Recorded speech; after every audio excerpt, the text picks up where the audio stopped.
बहू का अधूरा सपना।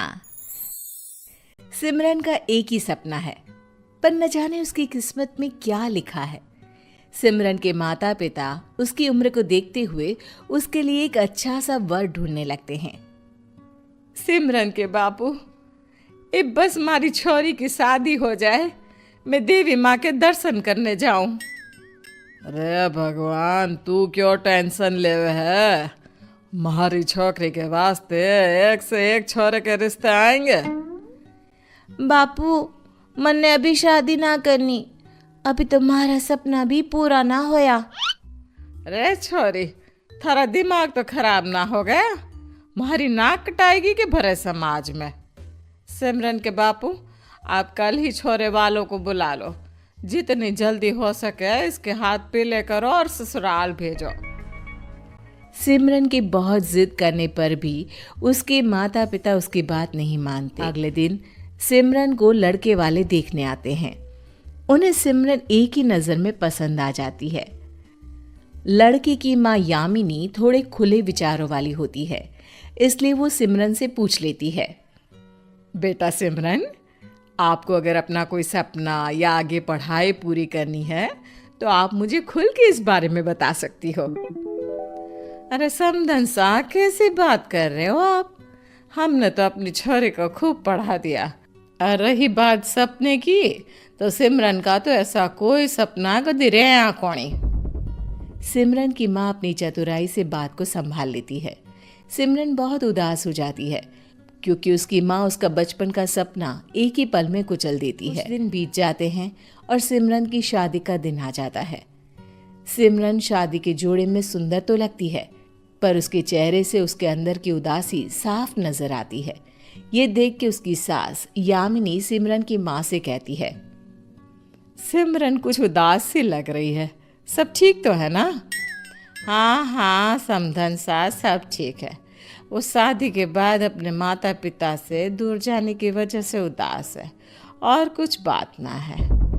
यामिनी अपनी समधन की बात मान लेती है और शादी की रस्में पूरी करने लगती है।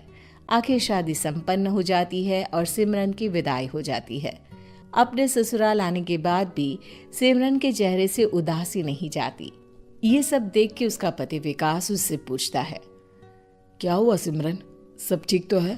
तुम कुछ उदास लग रही हो।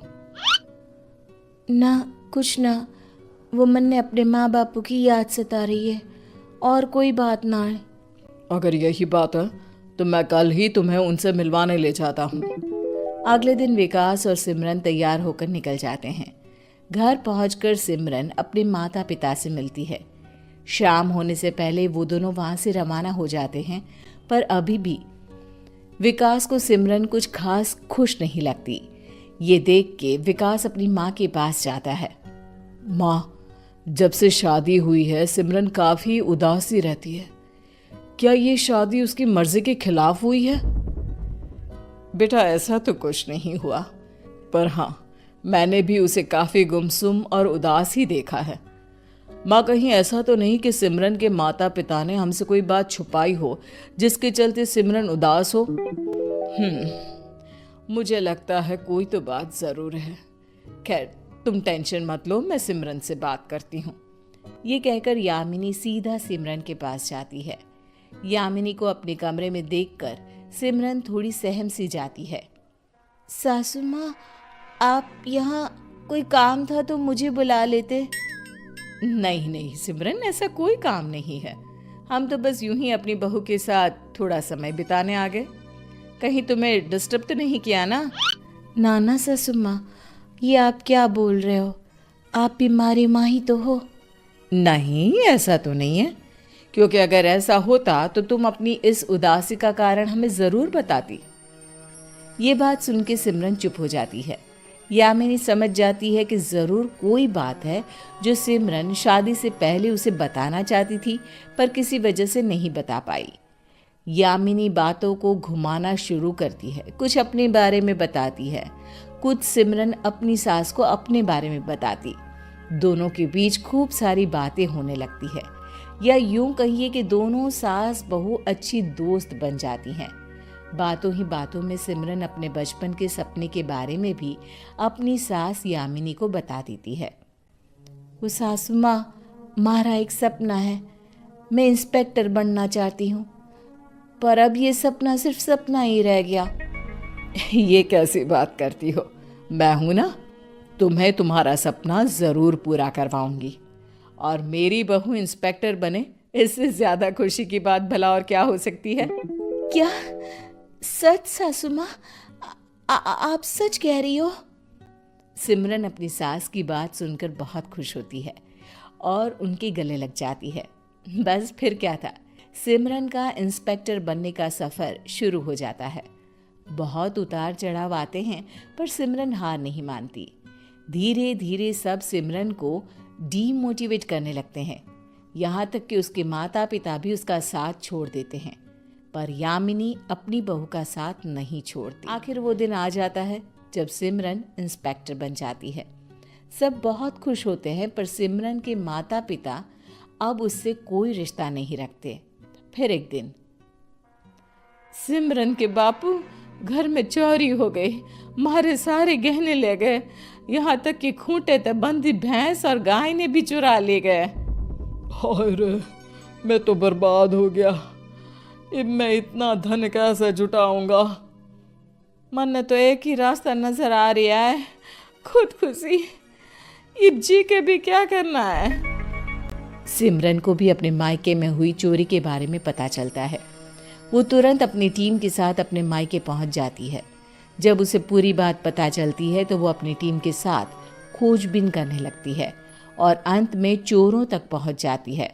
सिमरन की सूझबूझ देख के सभी लोग बहुत सराहना करते हैं। तभी यामिनी सिमरन की माँ से कहती है, समधन जी, आपने तो अपनी बेटी का सपना और बेटी दोनों को छोड़ दिया था, पर मैं जानती थी कि मेरी बहू बहुत काबिल है। मने माफ कर दो समधन सा, मैं अपनी छोरी की काबिलियत ना पहचान पाई। माफी ही मांगनी है तो सिमरन से मांगिए, जिसने ये जानते हुए भी कि उसके माँ बाप गलत कर रहे हैं, फिर भी उनकी इज्जत पर कोई आंच नहीं आने दी। यामिनी की बात सुनकर सिमरन के माता पिता बहुत शर्मिंदा होते हैं और दोनों अपनी बेटी सिमरन से कहते हैं, मारे से बहुत बड़ी गलती हुई है छोरी, जो थारी काबिलियत ना पहचान सके। हाँ हमारी बच्ची, हमने माफ कर दे। माँ बापू, आप मारा बुरा कौन ही चाह सकते। मन्ने पता है आपने हमारी भलाई के लिए ही हमारा ब्याह कराया है और इस कारण से ही मैं आज इंस्पेक्टर बन पाई हूँ, क्योंकि आपने मारे को हमारी दूसरी माँ से मिलवाया, जिसने हमारा साथ कदे नहीं छोड़ा। मैं तो बस सबसे यही कहना चाहती ही कि बेटी ने पढ़ाओ न बेटी ने बचाओ। सब सिमरन की ये बात सुनकर बहुत खुश होते हैं और सिमरन के माता पिता भी अपनी बेटी के इंस्पेक्टर बनने की खुशी में दावत रखते हैं और उसकी जीत की खुशी धूमधाम से मनाते हैं।